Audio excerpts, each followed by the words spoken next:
Il était concierge dans une école, invisible pour la plupart, juste l'homme qu'on croisait dans les couloirs avec son chariot et ses clés. On l'appelait Monsieur Paul sans vraiment savoir qui il était, d'où il venait, ni ce qu'il pensait en silence.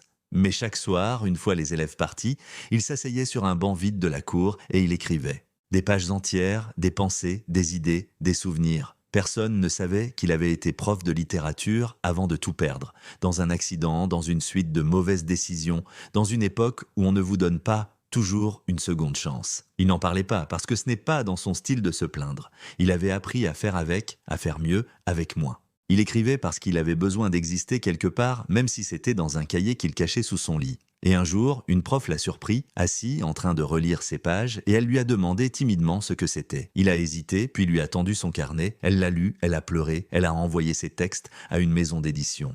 Quelques mois plus tard, Paul a publié son premier livre. Il n'a pas cherché la gloire, il voulait juste que ses mots trouvent un endroit où vivre. Et ils ont touché des milliers de lecteurs. Parce qu'au fond, peu importe ce que tu fais dans la vie, peu importe ce que les autres voient en toi, ce qui compte, c'est ce que tu continues à construire, même dans l'ombre. Parfois, l'histoire la plus puissante vient de celui qu'on n'écoute jamais.